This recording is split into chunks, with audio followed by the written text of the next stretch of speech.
地図に島を描くロビンと地図から島を消すイム。ガムが嫌いなロビンとゴムの能力が嫌いなイム。たったなら。どうも、ワンピースの謎と仮面 YouTuber、ゆえてなものゆでろんです。ありがとうございます。いいね。チャンネル登録してね。今回考えたいのはイム様の能力、その追加考察です。これまでイム様の能力については4年以上前からイム様とは海蛇、そのように考えてきましたが、予言とも言える落書き、新天ハーレーでは太陽の神ニカは悪魔のような怪物と戦っています。この悪魔みたいな怪物こそが僕は海蛇リヴァイアさんだと考えます。はぁ？これのどこが海蛇なんだよ。そう思うかもしれませんが、ちょっと聞いてみてください。一緒に考えていきましょう。よろしくお願いします。まずこういうのはシンプルに考えてみましょう。ルフィ曰く支配なんかしねえよ。この海で一番自由なやつが海賊王だ。このように述べています。つまりこれとは逆の強敵たち、海の支配者たちとルフィはずっと戦っているわけです。そしてワンピースはどこまで行っても海洋冒険漫画だと考えますから、イム様がもしもルフィと最後に戦う相手、ラスボスなら、それは海や天候、航海に関する力と戦うと考えます。故にリヴァイアさんはその条件に色々当てはまります。これがリヴァイアさん説を考える一つ目の理由。リヴァイアさんとは別名レビアタンともいい、旧約聖書に登場する海の怪物、海の支配者です。その姿は巨大なクジラや魚、ワニ、ヘビ、竜のように表されている。リヴァイアさんの名前の意味は編み込むもの、渦を巻くもの。その肉体は力強く、どんな武器も貫けない。さらに心臓は石のように硬く、背中には盾のような鱗が並び、口には恐ろしい歯が生えており、そこから炎を出して海を沸かすとも言います。それこそが海の支配者、海蛇リヴァイアさんです。心臓が石のように硬い海蛇リヴァイアさんと、心臓を石に変えるヘビ姫様ハンコック。イム様とハンコックも表裏一体が成立する。リヴァイアさん説2つ目の理由は造形です。すでにイム様が変身した姿はお得意のシルエット芸で表現されています。ワンピースのシルエットは後にピタリとは当てはまらないものの、近からず遠からずそのシルエットには近い形にはなります。それがこのイム様のシルエットです。このイム様のシルエットで注目したいのはここです。ここをこう右肘左肘交互に見て、この出っ張った肘の造形はかなりヒントでしょう。この肘の造形、出っ張りはまるでリヴァイアさん。リヴァイアさんの肘にも出っ張りはある。そして血を這うリヴァイアさんはイム様が変身したシルエットともさほど違いはない。さらに1138話では新天ハーレーが描かれ、そこにはニカたちが立ち向かっている悪魔のような怪物が描かれていますが、どこがリヴァイアさんやねん。そう思うかもしれませんが、そう思うのは少し早いです。このリヴァイアさんの絵をよーく見て想像してください。この這いつくばっているリヴァイアさんがもしも立ったなら、這いつくばっているこの絵が獣型のリヴァイアさんで、そしてこの直立しているシルエットがリヴァイアさんの人獣型の可能性です。これは少し可能性が見えてきたのではないでしょうか。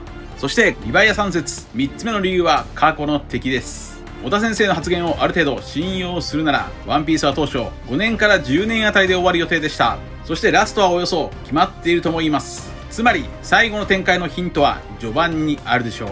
ルフィが序盤に戦った敵の中でリヴァイアさんとつながりそうなのは、まず1羽の金塊の主、魚人のアーロン、ワニのクロコダイル、クジラのラブーン。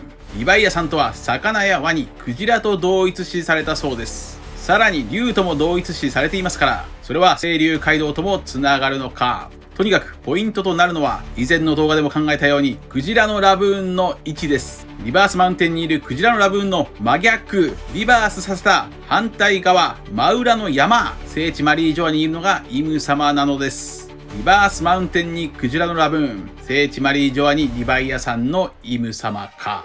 リヴァイアさん説4つ目の理由は理想郷です。哲学者ホップズが理想国家のあり方について書いたこの本の名前がリヴァイアさんです。クロコダイルが望んでいたのが理想郷ならば、イム様は自分にとっての理想国家を築いた世界の王です。故にこのリヴァイアさんという本ともつながる。そして理想郷を作っていた男といえばロードです。自分だけの理想郷、鏡の国の箱庭の世界を作った男、ロードの反転がイムなのです。そのロードは網を持っていましたが、リヴァイアさんの名前の意味は編み込むものです。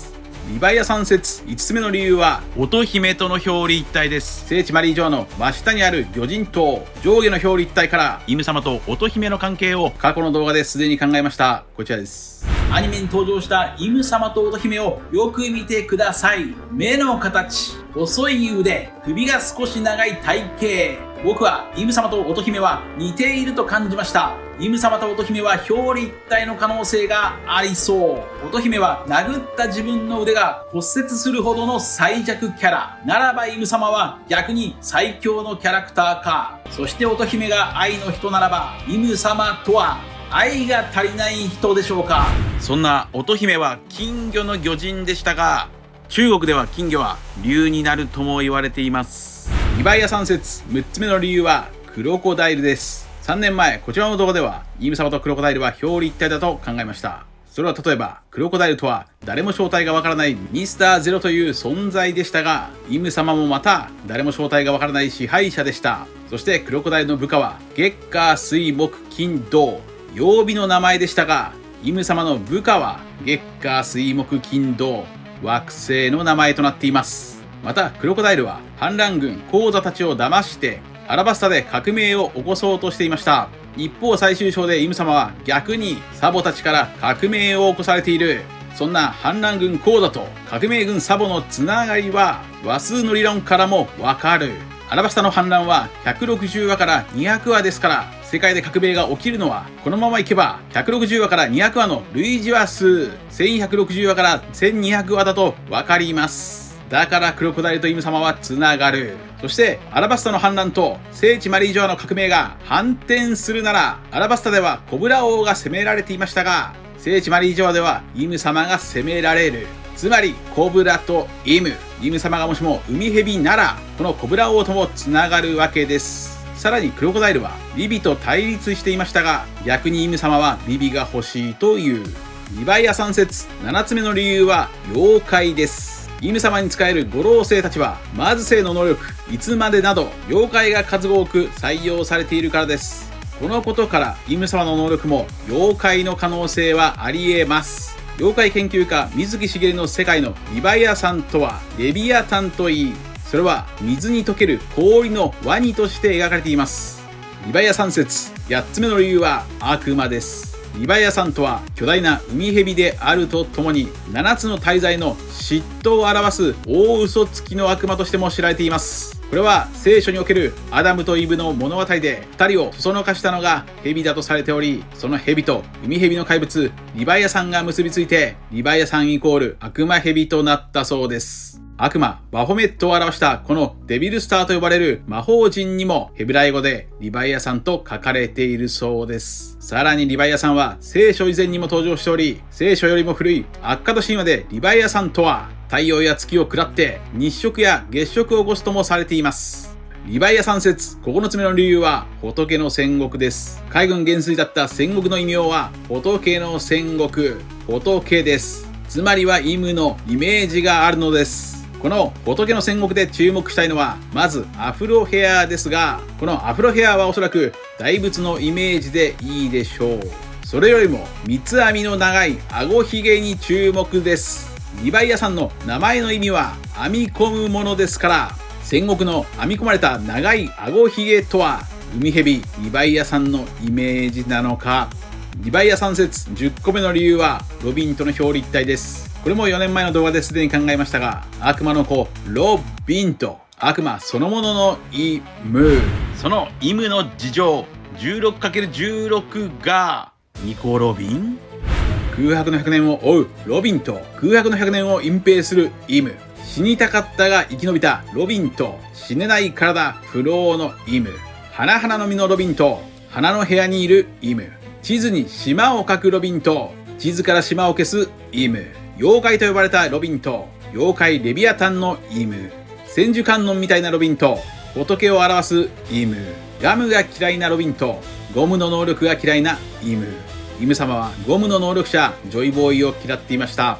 そしてロビンの巨人崎ギガンテフルールシーサーペントとは、海蛇の怪物ユーマシーサーペントを想起させる技名です。さらに悪魔崎デモニオフルールグランジャグジークラッチはリヴァイアさんの名前の意味である渦を巻くものと合致しています。さらにリヴァイアさんの名前の意味は編み込むものですが、ロビンは編み物も好きそうです。そんなロビンは元ミスオールサンデー、すべての日曜日、そして新天ハーレーの怪物は太陽をすべて手に持っている。そんなロビンが悪魔と化した姿は新天ハーレー第3世界の怪物にそっくりです。まとめましょう。イム様イコールリヴァイアさん説。それはこの絵のリヴァイアさんが直立した姿、それこそが新天ハーレーの怪物だと考えます。皆さんはどう思われましたか？ご意見や考察してほしいなどがあればコメント欄までよろしくお願いします。ありがとうございました。謎を解く鍵は表裏対語呂合わせ、最強は数の理論に滑り倒すダジャレと落ちな歌。チャンネル登録やコメントよろしくお願いします。